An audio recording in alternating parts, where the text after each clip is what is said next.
خان صاحب نے دو تین چیزوں پہ بڑے ہی شدید غم و غصے کا اظہار کیا۔ خاور مانیکا کی میڈیا ٹاکس یا جو ان کا انٹرویو نشر کیا گیا انہوں نے اس کو انسانیت سے انتہائی گری ہوئی حرکت قرار دیا۔ ان کے بیان کو جواز بنا کر متوقع کیس میں شہادت کے طور پہ استعمال کرنے کی یہ جو سازش رچائی گئی، خان صاحب اس پہ انتہائی خفا۔ سیاست میں انتقام میں بدلے میں یا سیاسی فائدے کے لیے کوئی شخص جو ہے اتنا بھی گر سکتا ہے جتنا خان کے دشمن جو ہیں آج خان کو نیچے دکھانے کے چکر میں اتنے پاتال کی گہرائی میں پستی میں گر چکے ہیں۔ آج آپ سب کو میں ہماری پریس کانفرنس کے لیے آمد پہ آپ سب کا مشکور ہوں۔ تمام الیکٹرانک میڈیا، سوشل میڈیا، جتنے صحافی حضرات یہاں پہ موجود ہیں، آج کی پریس کانفرنس جس طرح آپ کو واضح نظر آ رہا ہے کہ میرے بائیں سائڈ پہ داور کنڈی صاحب موجود ہیں۔ داور کنڈی صاحب جو ہیں پاکستان مسلم لیگ نون صوبہ سرحد KP خیبر پختونخوا کے سینئر وائس پریزیڈنٹ ہے پاکستان مسلم لیگ نون کے۔ اور جس طرح میں نے پچھلے پریس کانفرنسز میں آپ سب کو آگاہ کیا تھا کہ PDM، PMLN، Pakistan people party, JUI، بہت سے پارٹیز کے جو لیڈرز ہیں وہ ملک کے ان حالات کو دیکھتے ہوئے اپنے ضمیر کے ہاتھوں مجبور ہو کر ایسے حالات میں پاکستان تحریک انصاف کو جوائن کر رہے ہیں، جبکہ ان سب کو علم ہے کہ پاکستان تحریک انصاف میں شمولیت اختیار کرنا مصیبت کو گلے لگانے کے مترادف ہے۔ اور داور خان کنڈی جو ہیں وہ تعارف کے محتاج نہیں ہیں، ممبر نیشنل اسمبلی رہ چکے ہیں، ان کے والد صاحب منسٹر رہ چکے ہیں، ٹانگ کے ایک سیاسی گھرانے سے تعلق ہے، خود بڑی ان کی سیاسی جدوجہد ہیں۔ میں کافی عرصہ پہلے ٹانگ میں جج تھا اور اس وقت یہ نوجوان ہوا کرتے تھے تو دیکھا کرتا تھا کہ عوامی خدمت کے جذبے سے سرشار ہیں، اور یہی وجہ ہے کہ چاہے وہ کسی بھی پارٹی میں ہو لیکن ٹانگ کا کنڈی قبیلہ اور اس کے کنڈی قبیلے کے علاوہ مربت بٹھنی جو بھی وہاں پہ محسود وزیر قبائل سرائکی سپیکنگ، وہ تمام لوگ جو ہیں وہ داور خان کنڈی کو اپنا لیڈر مانتے ہیں، اور ان کی ٹانگ کی سیاست میں بہت ہی اچھا مقام ہے جو انہوں نے اپنی خدمات کے بنیاد پہ بنایا ہوا ہے۔ داور خان کنڈی جو ہیں، داور خان کنڈی آپ کے سامنے بات کریں گے، لیکن اس سے قبل دو باتیں میں آپ سے گزار کرنا چاہتا ہوں۔ آج میں خان صاحب سے ملا ہوں اڈیالہ جیل میں، اور سیاسی اور قانونی جو امور تھے وہ ڈسکس ہوئے۔ وکلاء کی ٹیم موجود تھی جس میں علی ظفر صاحب، بیرسٹر گور صاحب، عمیر نیازی صاحب اور میں۔ خان صاحب نے دو تین چیزوں پہ بڑے ہی شدید غم و غصے کا اظہار کیا۔ خاور مانیکا کی میڈیا ٹاکس یا جو ان کا انٹرویو نشر کیا گیا انہوں نے اس کو انسانیت سے انتہائی گری ہوئی حرکت قرار دیا، اور انہوں نے کہا کہ ایسی حرکت کا ارتکاب کرنا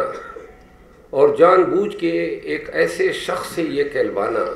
ان کی سابقہ اہلیہ کے بارے میں جو باتیں کہلوائی گئی،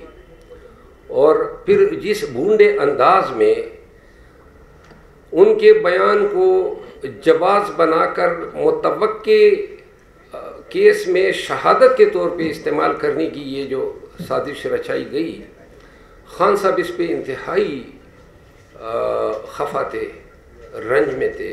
اور وہ کہہ رہے تھے کہ یہ ملک کی سیاست کس سمت پہ لے جائی جا رہی ہے۔ انہوں نے کہا کہ 2 مہینے سے ایک شخص کو نظر بند رکھا گیا،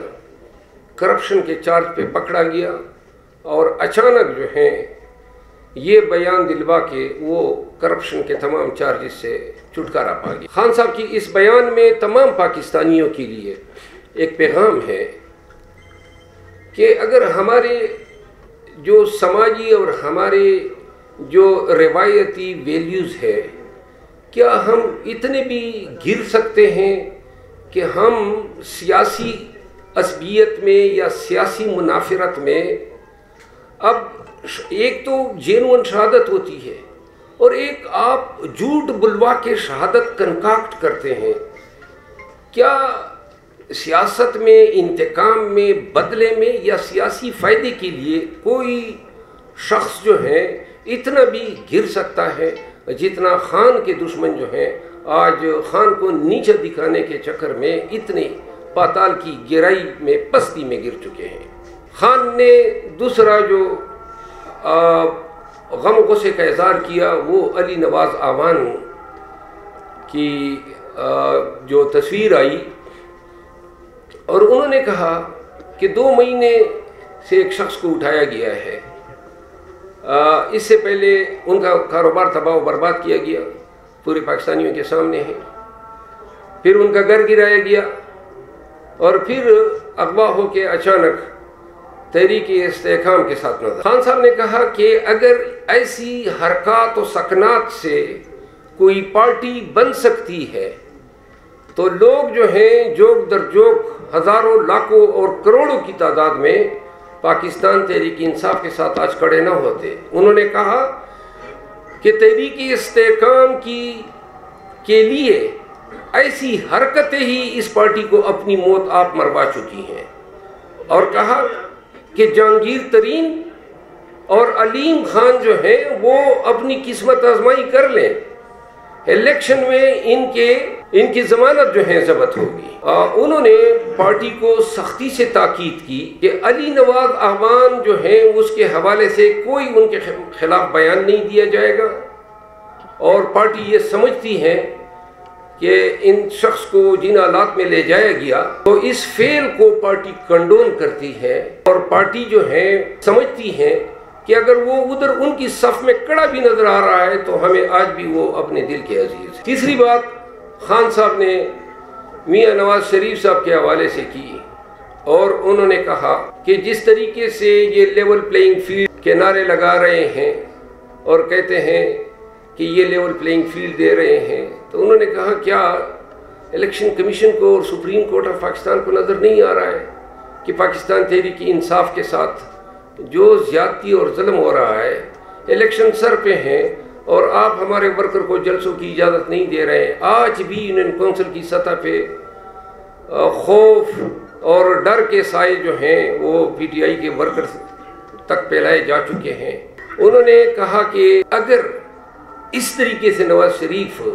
اقتدار میں آ سکتا ہے تو جو لوگ یہ سمجھتے ہیں وہ غلط فہمی کا شکار ہیں، کیونکہ 8 فروری جو ہے وہ عوامی فیصلہ ہوگا، اور عوامی فیصلے کے خلاف پہلے بھی مملکت خداداد پاکستان سن 71 میں جا چکی تھی، جب میجارٹی پارٹی کو جو ہے اقتدار سے دور رکھا گیا۔ اس کا نتیجہ پورے قوم نے دیکھا کہ باوجود اس کے اسٹیبلشمنٹ یا جو بھی تھے یہ چاہتے تھے کہ ایسٹ پاکستان کا حصہ رہے، لیکن نہ کنٹرول کر سکے۔ تو لہذا اگر پاکستان کی موسٹ پاپولر پارٹی اور وائٹ فیڈرل پارٹی جس کے تمام صوبوں میں ووٹرز ہیں، اگر اس پارٹی کو ایسے بونڈے طریقوں سے اقتدار سے دور رکھنے کی کوشش کی گئی اور عوام کا باری مینڈیٹ چرائے جانے کی کوشش کی گئی تو 2 چیزیں ہوں گی۔ نمبر 1، پاکستان جو ہے اس میں رول آف لا کا جو خواب ہے وہ کبھی پورا نہیں ہوگا۔ انہوں نے مثال دی سنگاپور کی کہ سنگاپور میں جو جی ڈی پی ریٹ تھا وہ پاکستان کے مقابلے میں آج سے 4 دہائی پہلے وہ 3 گنا کم تھا۔ آج ان کا 64,000 USD ہے اور پاکستان 500 USD 1200 USD پہ ٹھہرا ہوا ہے۔ خان نے کہا کہ جو لوگ اپنا سرمایہ $10 بلین یہ الفاظ تھے کہ نواز شریف نے بیرون بینکوں میں رکھے ہیں، اور جب بھی یہ اقتدار میں آیا ہے تو اقتدار میں جانا ان کو ذلت آمیز طریقے سے جانا پڑا۔ جب بھی اقتدار میں آیا ہے جو بھی پروجیکٹ کیے سب کے سکینڈل نکلے، سب کے کرپشن کے کیسز بنے ہمیشہ، اور یہ پھر ڈیلے کر کے وہی جھاڑو مار کے کیسز صاف کیا کرتا تھا۔ 10 ارب ڈالر لے گیا اور اقتدار میں آتا ہی پیسے سمیٹنے کے لیے، قوم کا خزانہ کنگالنے کے لیے. تو لہذا جو 13 بلین ڈالر اوورسیز پاکستانیز کے پاکستان میں آیا کرتے تھے، جو شرنک ہو کے 1.5 ارب ڈالر پہ آ چکے ہیں، جو IMF ورلڈ بینک ملا کے بھی اتنی ہمیں یہ نہیں کرتے ہیں، اسسٹ نہیں کرتے ہیں یا پیکیج نہیں دیتے ہیں، تو پاکستانی کیوں کر یہاں پہ انویسٹ کریں گے؟ ڈالر کس طرح وہ پاکستانی بھیجیں گے جب وہ یہ دیکھیں گے کہ حکمران اپنا ڈالر باہر بھیج رہا ہے؟ لوگوں کا یقین ہونا ضروری ہے، پاکستانیوں کا اور چیز پاکستانیوں کا، کہ حکمران خود بھی اس ملک میں انویسٹ کر رہے ہیں. تو لہذا جب تک ملک میں رول آف لا نہیں ہوگا اور جب تک ملک میں پاکستان میں احتساب اس طریقے سے نہیں ہوگا جس طریقے سے احتساب ہونا چاہیے، اور اگر جمہوریت کو ڈیریل کرنے کی کوشش کی گئی جس طریقے سے کوششیں ہو رہی ہے، انہوں نے کہا کہ یہ پاکستان کے ساتھ ظلم اور زیادتی ہوگا. لوگوں کو نہیں بھولنا چاہیے، نفرت اور غم، یاس اور گداز اور تکلیف اور جو ہماری حالت ہے وہ بڑھتی جا رہی ہے عوام کی. انہوں نے کہا کہ یہ پیغام ضرور دیں کہ پاکستان کی اتحاد، پاکستان کی ترقی اور جمہوریت کی ترقی اور رول آف لا میں ہی پاکستان کا مستقبل مضمر ہے. کیوں کر ہم اپنے پیٹی سیاسی مفادات کے لیے ہم ملک کو اتنا ناگزیر، اتنا ناقابل تلافی نقصان پہنچا رہے ہیں.